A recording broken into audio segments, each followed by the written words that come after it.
everybody. Welcome to episode 74 of Scar Bearers. 74. That was a good year. I'm Chris D.T. Gordon. It is fantastic to have you here with me today. And as always, Nate and Britton Barron producing such a wonderful show for me. Thank you very much for your post-production and theme music. Folks, if you want to reach out to them for them to work their magic on your projects, reach out to them at Nate Barron. Well, folks, things are going pretty well for me at chrisdtgordon.com. And we've got people reaching out to me for their speaking needs. If you have some students that or an organization that could use my message of the attitude of gratitude, please reach out to me at chris@chrisdtgordon.com, or you can go to my website, chrisdtgordon.com. Folks, I got to tell you, I'm super excited to talk with my guest today. Tim Beisigiel is here with me today. Not only is he a fellow troll, and for those who don't know the term, we both grew up in Michigan under the bridge. We are all, yes, exactly. We can use our hand as a map. We also are huge geeks and we have our own podcasts. So Tim, thank you so much for joining me today. How are you doing, my friend? I am doing great. It's a wonderful day here in West Michigan. I'm happy to be on your show and always happy to connect with another geek. So it's good times. Exactly. You know, geeks assemble. That's right. So, I'm really excited to talk with you, not only for you to share your story, but, you know, if you look on your screen, you have the Wolverines, you know, not just comic Wolverine, but Michigan Wolverines. Everyone knows I'm a big fan of them. You got Captain America, Iron Man, the Red Wings, got D-Town, Detroit, got Star Wars, Funko Pops lining the wall. My Mjolnir, Thor's hammer. Mjolnir. I have a Mjolnir as well. Nice. Doubles as a bottle opener. I got to get me one of those. It's pretty I've been threatening. I do smash glass and then say another afterwards. And my wife gets mad at me and makes me clean it up. There is that. Yes, there's always a downside. We never see the angry waitress cleaning up that mess after Thor leaves in the original Thor movie. So Tim, real quick, tell us about your podcasts, because I know they are very different in their tones. Yeah. So what you see behind me on my wall is the same background you have in both of my podcasts, actually. So first and foremost, we'll start with the nerd one. My nerd podcast, it's called Funny Science Fiction. And we are on episode 40 this week, total between live shows, and we have a Facebook group that has over 132,000 members at the moment. So, and every once in a while we interview different members of the group, you know, about what their fandoms are and what they like, what they dislike, and all that kind of stuff. And so altogether, I think we're up to about 70 episodes in total, but actual interviews we're at 40, somewhere in there. I'm trying to remember what the last look on YouTube was. Okay. But yeah, we talk about science fiction, superheroes, fantasy. So anything from Lord of the Rings and Game of Thrones up to, Endgame to, Star Wars, Star Trek. Recently, we were fortunate to have Burt Ward from Batman. I was going to ask you about that. Yeah. Did you guys talk about the Crisis on Infinite Earths? We talked to him about we talked to him about it a little bit. He talked about, flying up to Vancouver for that, because it was just a short stint that he had on that show, but how, privileged he felt to be included in that, because even he's walking down the street with one of his dogs, and okay. and he's, got the Robin colors on and everything. So it was pretty cool. We've talked with Jeffrey Wiseman, who is George McFly in Back to the Future 2 and 3. And, a couple people from the Star Trek universe. And lately we've talked a lot with voice actors, which I find voice actors to be amazing, because, they're, when they're doing their job, you don't see them. All you do is hear them. And so they have to put everything they have into their voice and what they're doing with their voice. And there's some really cool guys out there, and the ladies too. They knock this stuff out of the park, and it's really cool to be able to talk with them about their craft and how they're doing it. Not to mention that some of these people that we've been chatting with, we were talking about Transformers, before we started recording. Mhm. And we've been fortunate enough to talk with a couple of the guys who were on the original Transformers cartoon and the Transformers movie, things that I grew up with. And so for Yeah. me, I'm on this side of the mic trying my hardest not to fanboy, but I'm just there's a giggle. There's a giggle every once in a while. If you listen, you pay attention, you'll hear them. That's fantastic. Now, who is one of your favorite voice actors that you have interviewed or spoken with? Honestly, one of my absolute favorites that I've spoken with is Anna Graves. Okay. Now, Anna Graves was the voice of Duchess Satine on Star Wars Clone Wars. Okay. And she's done a lot of other cool stuff as well. But not just because of her character, but, we've had Anna on as a recorded episode. She came on to did one of our live episodes. She was also on my other podcast, which we haven't mentioned yet, which was Focused on Forward, because she has a daughter with a autoimmune issue as well. Okay. And so we talked about that, and I've just gotten to know her quite a bit. And so as far as getting to know them and everything, Anna's been absolutely awesome. And she's been a lot of fun to deal with and work with. One of the ones that was really cool for me was Neil Ross, who was the original Transformers, and he was in the Amazing Spider-Man and all these things, all the cartoons of my youth, the things that and then just recently, one of the ones it took everything for me not to fanboy.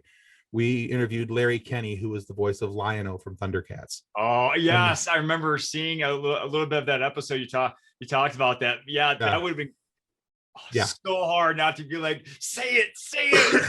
Well, one of the things that we do on our show is we have our guests introduce themselves. So at the beginning, like if I was coming on my own show, I would be like, "Hi, I'm Tim Beisigiel. Welcome to Funny Science Fiction Podcast." Mm-hmm. And so we always tell the voice actors or even actors and writers, directors, if they want to introduce themselves as one of their characters, please feel free. And he does it as Lion-O. I'll have to check that out. And then there's, the parts that we edit out and you don't see is me sitting in the background going, okay, we're good. So yeah, I'm gonna have to check that one out because I heard you talking about it, but yeah, that must have been something really special.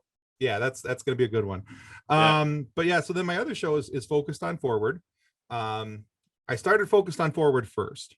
That one's kind of my passion project is what I like to call it. Focused on Forward is all about people who are, everyday people who are overcoming issues and challenges in life, whether it's anywhere from overcoming illnesses to addiction issues, loss of a loved one. We've had cancer survivors, rape survivors, other sexual assaults, and things like that. And so people who are trying to deal with these things that people deal with every day. And the beautiful thing about their story is that they found a way to move forward in their life. It's not that they've forgotten that these things have happened to them. It's not that life is roses and look how wonderful we are now, but they've found a way to move forward. And I think that's a beautiful message to send across to people is that, look, sometimes in life we get handed a crap sandwich. And there's no two ways about it. You may not have asked for these things to happen. You didn't want these things to happen. You just got the unlucky bounce of the ball. And sometimes though, that can be kind of hard to deal with because we don't know how to work our way out of some of these situations. And I like to think that if I can help just one person per episode, because even though I may not have had to survive cancer, I may not have had addiction issues, I may not have had some of these other illnesses and life-altering things that have happened to people. If one person can hear that episode and say, that's the story I needed to hear today, then I've done my job. And I'm thrilled with that. So, that's kind of what keeps me going in doing this whole podcasting thing is the opportunity to have an impact on somebody with someone's story and be able to connect those two, the story to the person who needs to hear the story. I absolutely applaud you for creating that podcast and creating that platform for people to share the messages.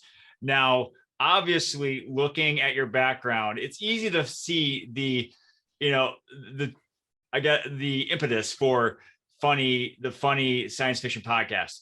But for Focus on Forward, you must have had some catalyst for you to create that podcast. Can you talk about that, please? Yeah, absolutely. So in 2019, my daughter, who was 12 at the time, we thought she had the flu.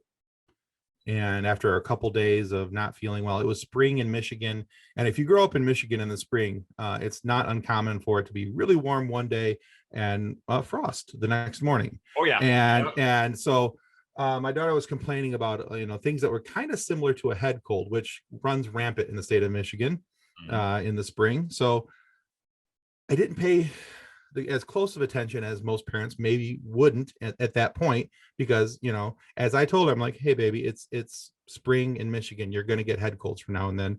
Here's some some meds. Let's we're going to buck up and we're going to continue on.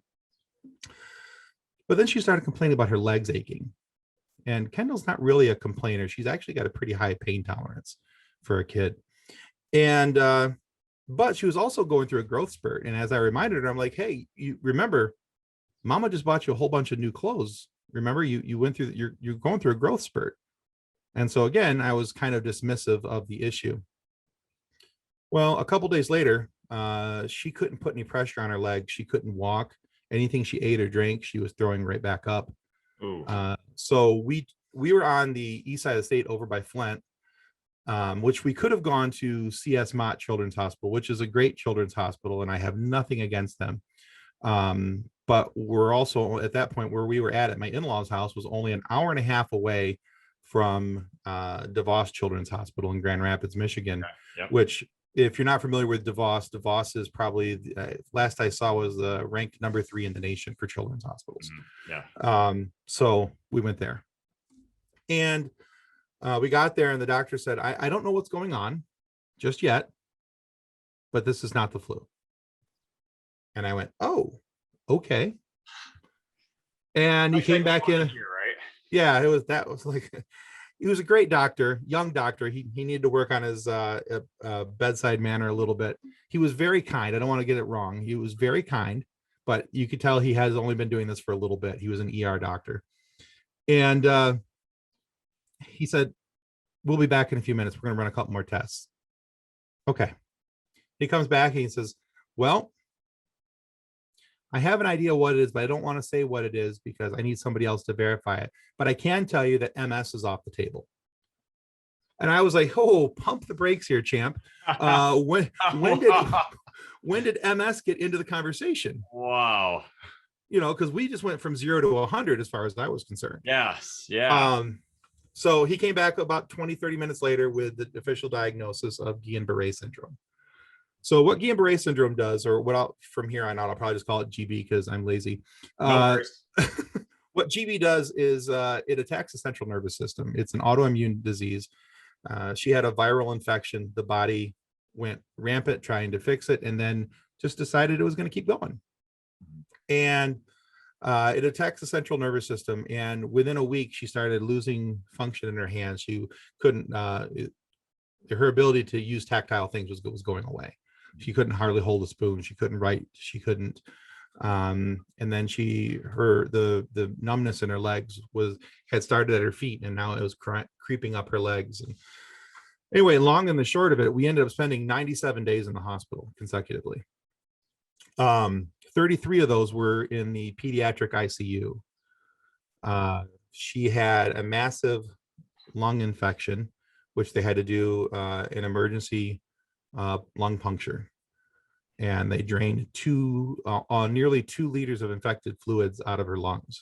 Oh, wow. So as of right now, my daughter is functioning on about 1.25, just under 1.5 lungs. That one portion of her lung is dead. Okay. For all intensive purposes. But anyway, we spent 33 days in the ICU, and we had a couple other emergency procedures. One of the medicines they gave her to counteract the infection in her lungs shut down her kidneys. And in between that, the plasmapheresis, the multiple rounds of another medicine called IVIG, intravenous intracolamulins or something like that. The more medicated types of people will understand what I mean. But Yeah. anyway, we nearly lost her twice. Hmm.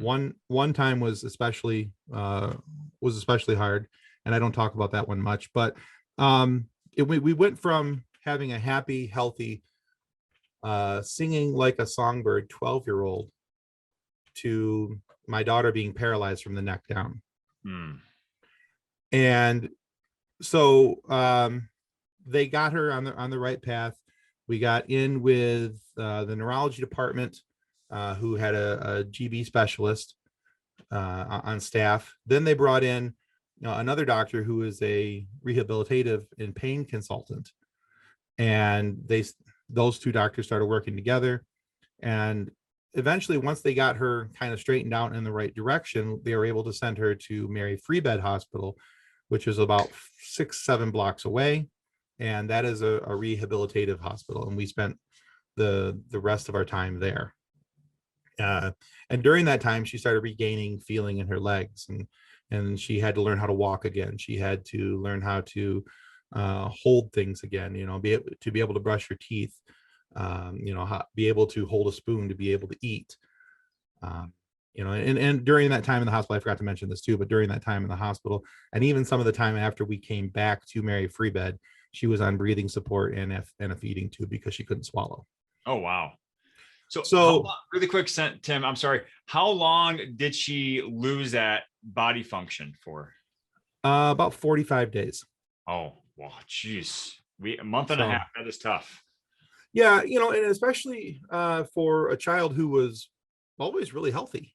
Yeah. And, up to that point, it was kind of disconcerting because, the thing with Guillain-Barré is that you're not sure what level and what extent. Now, when we were at Mary Free Bed, we met a couple other people who had Guillain-Barré at the same exact time. Some have had to have, trachs put in, and we're breathing through a tracheotomy. Mm-hmm. We met other people who came in, they were there for a week and a half, and they went home. So there's varying degrees of how strongly you can get hit with this. Mm-hmm. And so that's kind of the kicker, because we didn't know from one day to the next whether we were going to be there another week or going to be there another month, or where things were going to go. But it's 2 years later. She's doing much better. She's at about the doctor feels that she's plateaued as far as her recovery is going to go, at about 80 to 85%, that of back to where she was at, and that's probably about as good as she's going to be for the rest of her life. And this is something she will have for the rest of her life. There's always going to be a possibility of another episode of Guillain-Barré, and so it always kind of hangs over you, like a little bit of a cloud. So when we came home from the hospital, for parents who were there for the entirety of the episode, my wife stayed all 97 days. We have 2 other children. They're older teenagers at this point. And, I went home for 2 days, but each time I went back for the night to check on the boys. My mother-in-law was up staying with my boys. I'd go home to check on the boys, make sure that everything was okay at the old hacienda. Mm-hmm. Something desperately bad would go wrong, and I'd have to, speed back to the hospital 40 minutes away. Oof. So I decided I wasn't doing that anymore. So we stayed at the hospital. Okay. When we were at the ICU, they had I think it's the 11th floor of DeVos Children's Hospital. They have 4 rooms up there that you can get for if your child's down in the ICU for an extended stay. And they're like little hotel rooms. They're nothing fancy. There's a clean bed, a shower, and a bathroom. Yep, what you you need to use. Yeah, just your basics.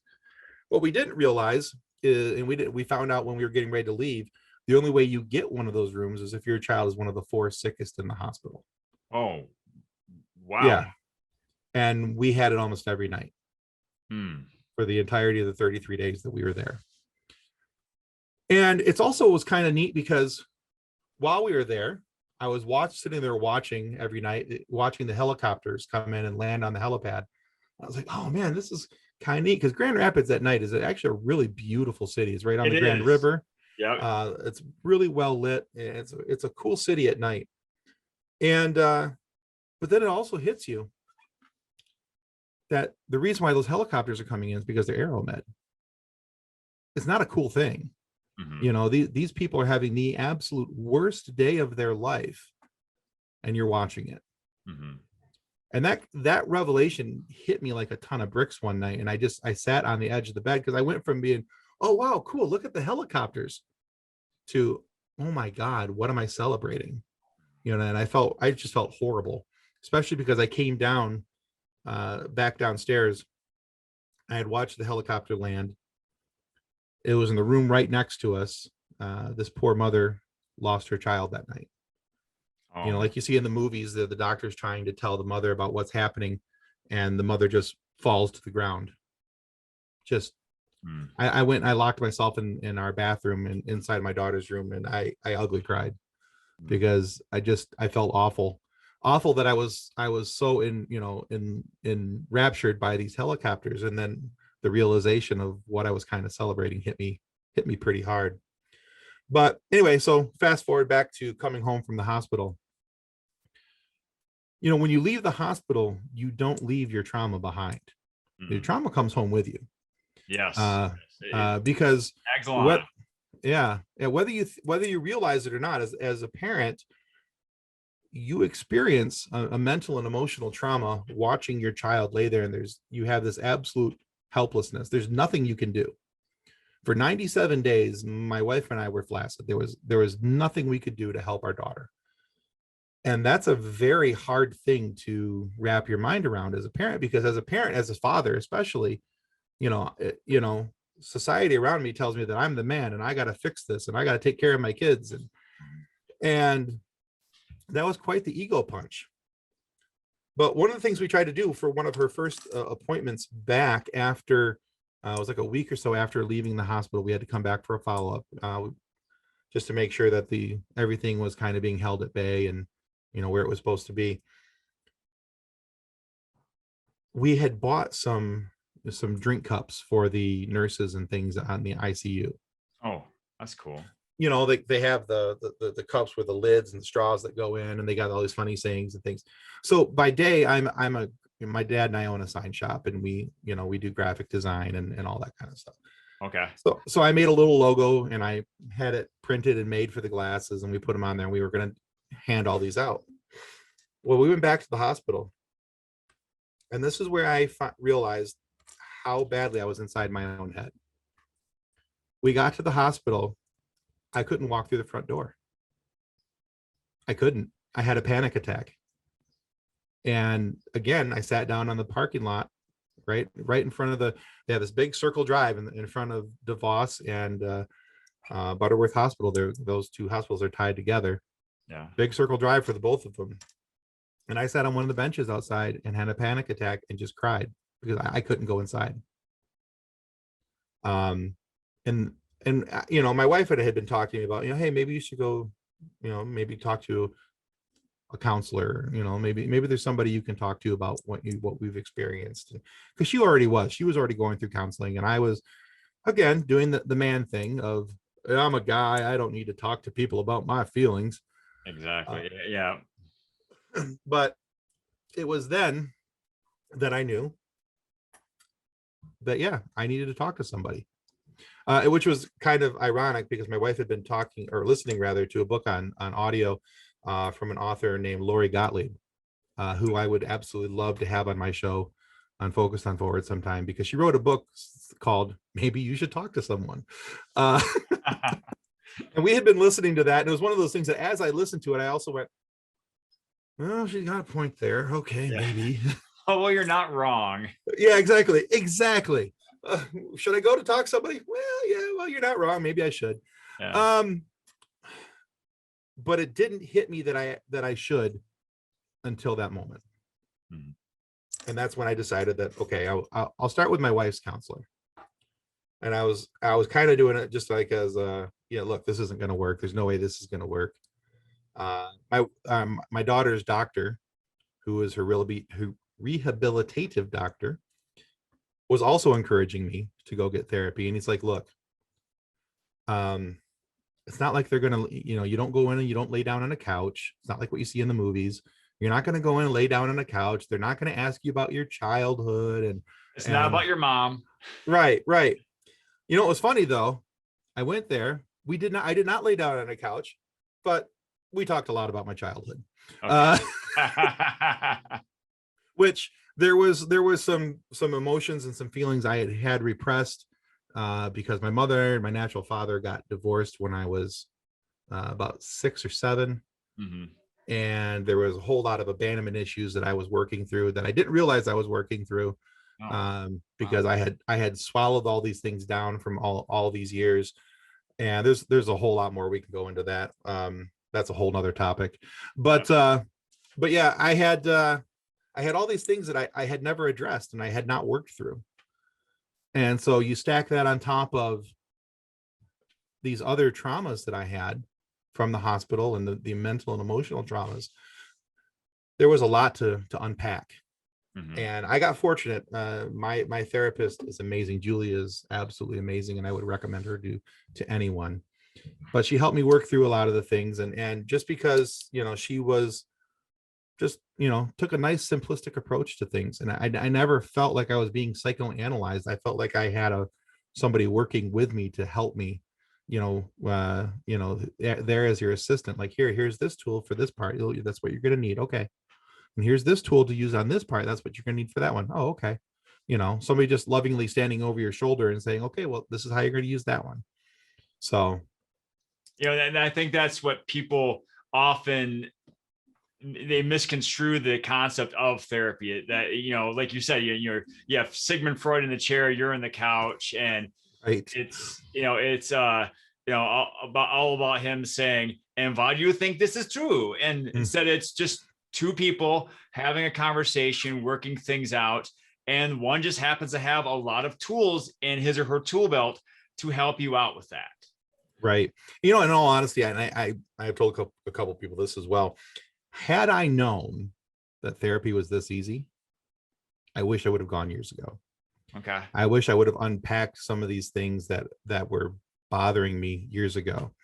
Because I like to think that in the last 2 years, because of therapy and recognizing some of these holes in my life and my personality and these gaps that needed to be closed up, I like to think that I become a better man, a better husband, a better father, because it's also helped me to understand the emotions that my wife and children are going through when things are happening and why they might feel a certain way. Whereas before I would just look at them and say, because again, hockey fan, suck it up, you're a hockey player. That was kind of the saying we had around our house. Shake it off, wipe the dirt off, you'll be fine. Yeah.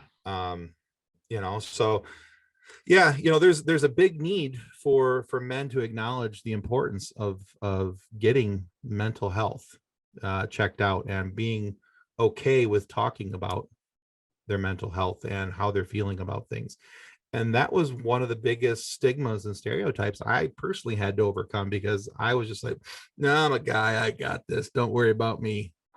So no, that's beautiful that you've reached that realization, Tim. And I was wondering if maybe after our conversation here, you can share, was it Julie? Yeah. Julie's contact information. You'll put that in the show notes. And that way, if someone feels that they need to reach out to her, they can do that. I'll also put in NAMI. NAMI.org is a national. Let me see here if I have. I thought I had something about it there. Anyway, it's it's a national organization that deals with mental health.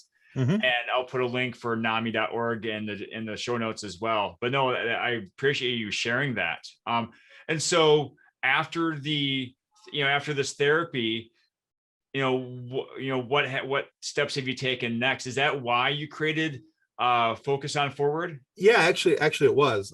So my therapist wanted me to journal, and I may or may not have laughed at her because in my mind, journaling was writing in a diary every day. Dearest diary, today I had a butterscotch scone, and I'm not. And as I told her, I'm not a writer.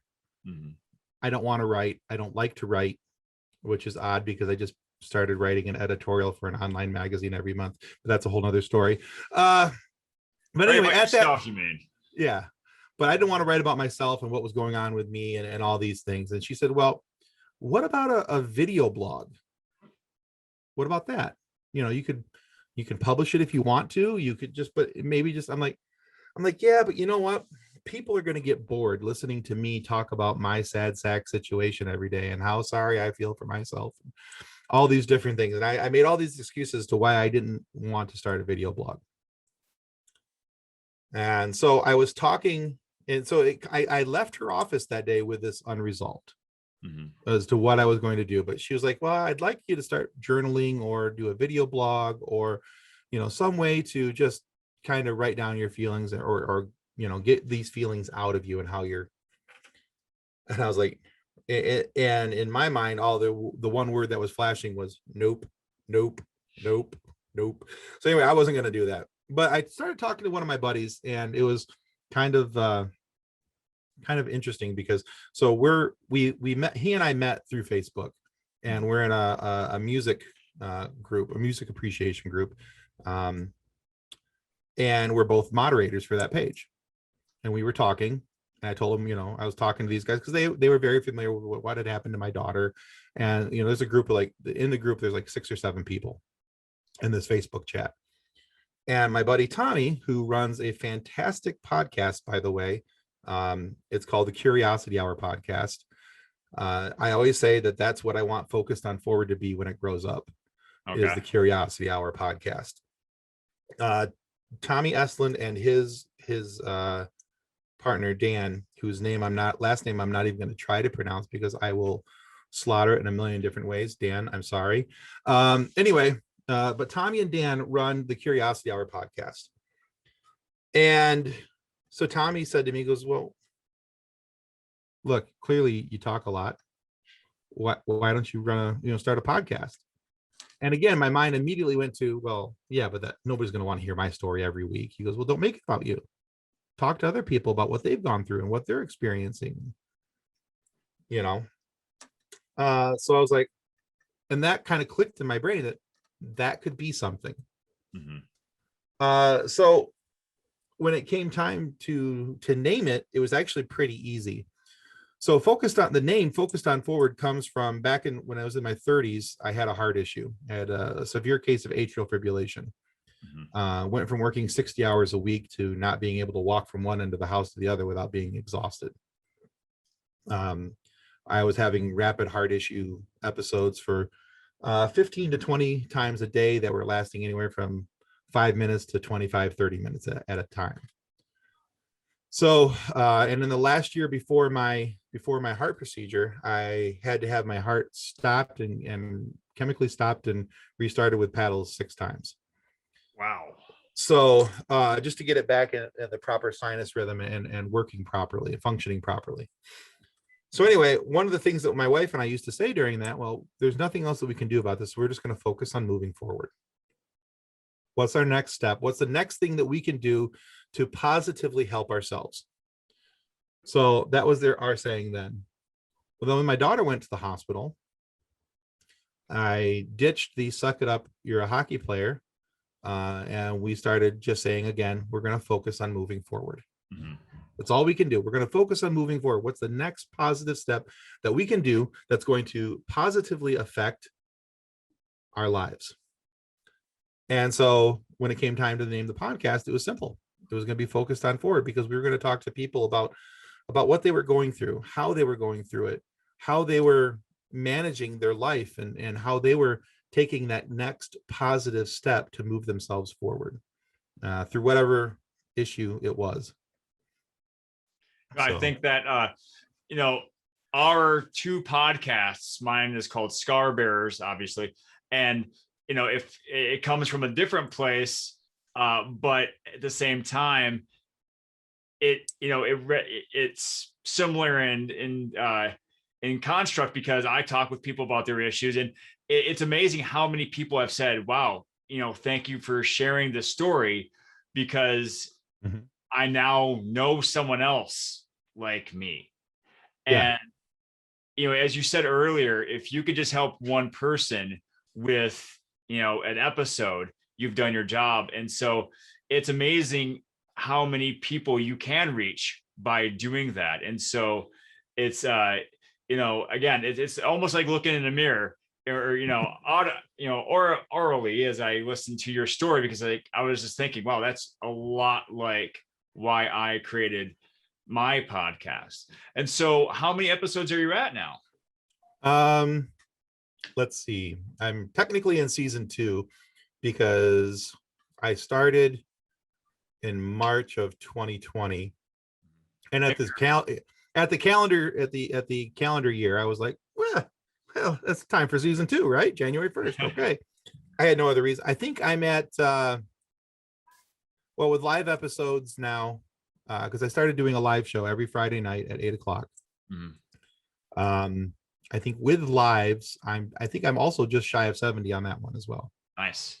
So, but yeah, that's great. And I know that with the Funny Science Fiction podcast, you've had some pretty great guests.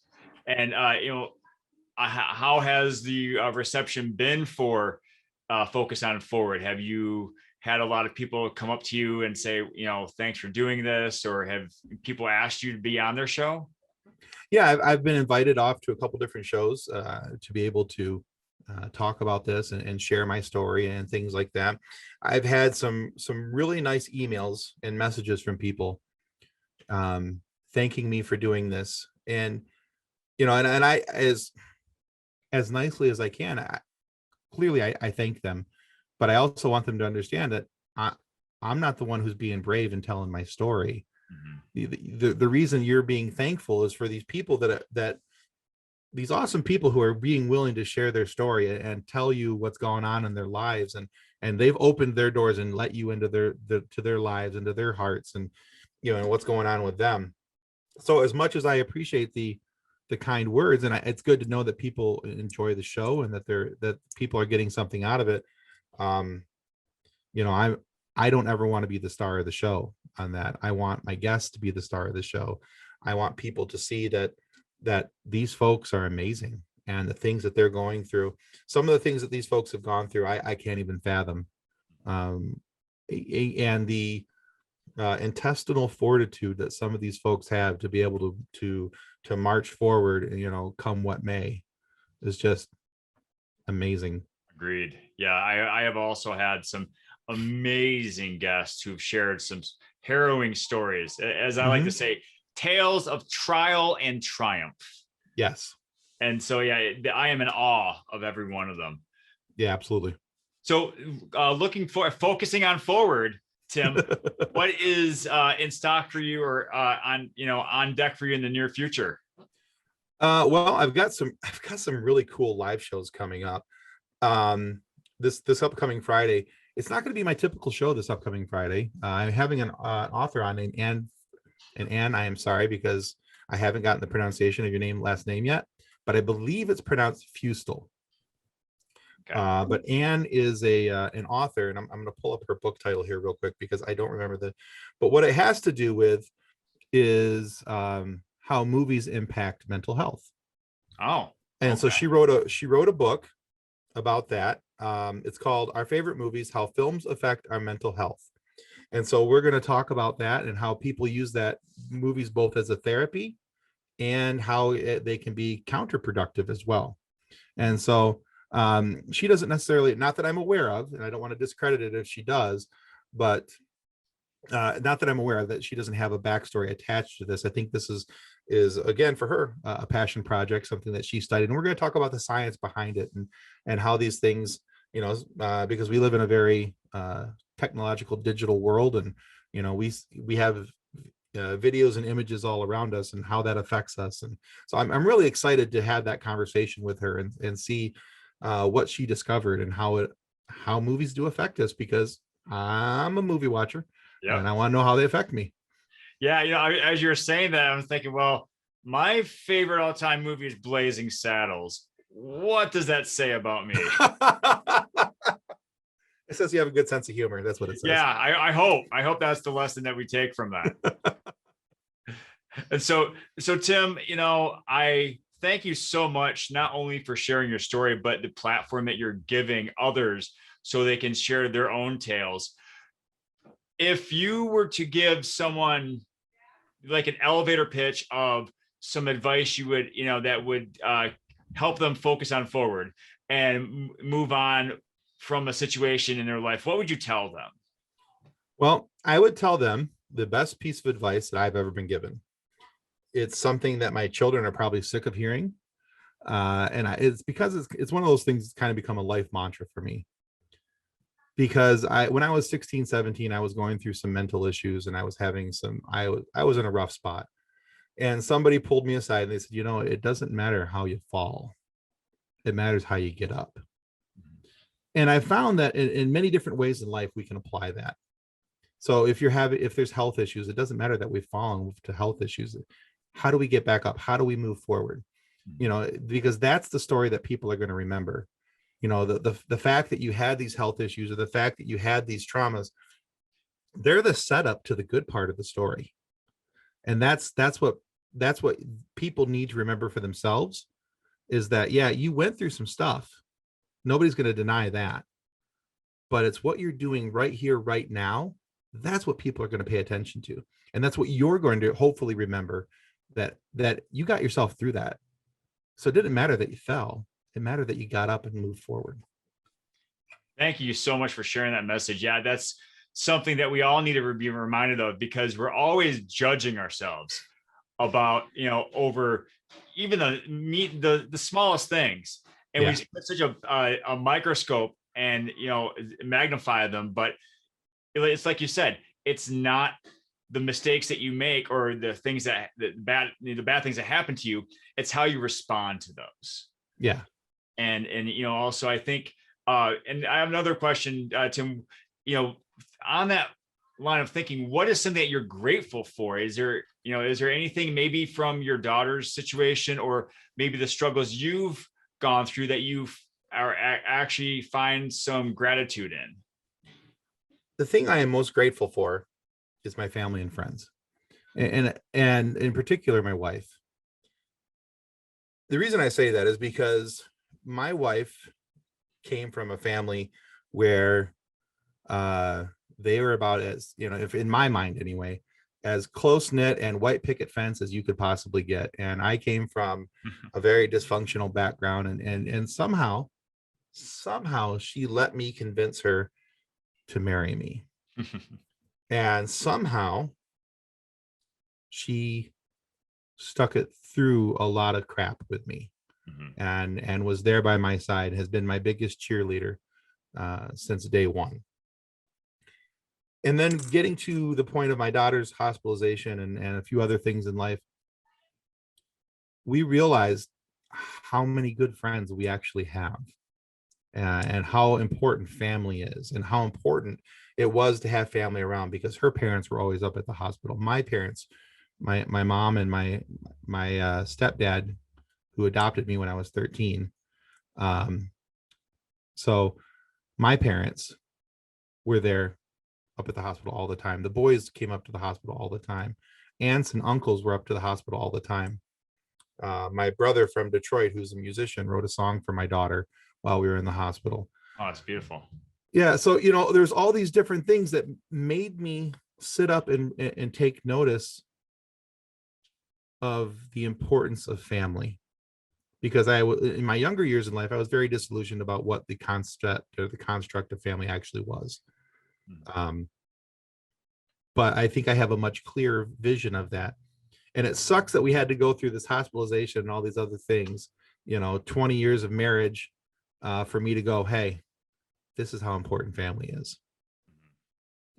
But when you have your family descend upon you, and when you feel like you're in the seventh circle of hell, and you don't know which way is up or which way is down, but your family is there to hold you and support you and keep you from falling, you have an immediate realization of how important your family is. And, the great thing is that, when you start looking back on it, after you leave the hospital, you begin to realize that those things were already in place before you got there. Just that maybe you had kind of gone, vision, you went blind to them a little bit. And so now looking back, I see those things were already there. And now moving forward from the hospital, there's a whole level of appreciation there for family that probably wasn't there before we went in. It is sad that it takes, tragedies and life-changing situations to help us see those wonderful lessons and see those wonderful things in our lives. But I'm so happy you're able to do that, Tim. And I'm so happy that your daughter has recovered, as you said, 80 to 85%. Yeah. And that you and your wife, are such a strong foundation for her and for each other moving forward. And so, Tim, if someone wants to reach out to you about your podcast or maybe just talk with you, where could they find you? Well, the best place to reach me, honestly, if you want to have a conversation with me, is through Twitter. On Twitter, for Focused on Forward, it's at podcast FOF. And for Funny Science Fiction, it's at Funny Sci-Fi. Those are the two best ways to get a hold of me. You can find me through Funny Science Fiction or Focused on Forward on Instagram, Facebook as well.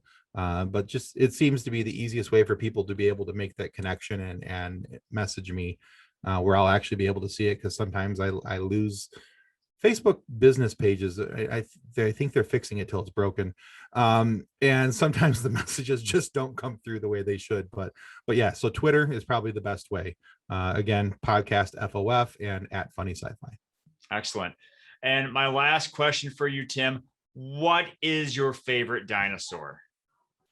All right. So I'm hoping that people listening to this get the reference, but I'm going to move my microphone a little bit back because I can't just say it. I have to yell it. Sharp tooth. So that's from Land Before Time, but that's talking about the T-Rex. Yes. And why sharp tooth? Because, I growing up, being one of my buddies, for whatever reason, Land Before Time was just cool, man. I thought it was a really cool and fun dinosaur cartoon, and I always thought T-Rexes were cool, and I just, and then they started calling them Sharp Tooth in Land Before Time. So even okay, so here's a bit of my nerdery. Even at like when Jurassic Park came out, and the T-Rex comes crashing over the fence. Yeah. I may have yelled Sharp Tooth in the theater. So, and if you listen to Funny Science Fiction at all, you'll hear that as a regular thing, that I'm not exactly the most quiet in the theater. But if Endgame has taught us anything, it's okay to be loud in theaters now. So, oh yeah. I remember when Cap caught Mjolnir, I yelled yes. Oh, absolutely, absolutely. Like Thor, I knew it. Yeah, so. Exactly. So, yeah, but I've always liked T-Rexes, and so yeah, Sharp Tooths are cool with me. Very cool. Very cool. Well, Tim, again, thank you so much for sharing your story and your nerdery with me. Thanks for having me. This has been a lot of fun. It's been a pleasure. And so, folks, please, take Tim's words to heart. Love your family, find gratitude in the people around you. And also, if you find that you are struggling with something that may be more than you can handle, it is okay not to be okay. Yes. Reach out. There are people and professionals there to help you, to work through the issue with you. So please, again, find it okay to be not okay and reach out. So folks, speaking of reaching out, please reach out to me at chrisdtgordon.com. If you find my message to be helpful to young adults and high schoolers, you can find me at chrisdtgordon.com.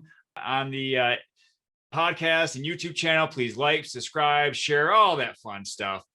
Thank you so much for joining me today. Please have a great day. And remember to pass on perfection and go for greatness.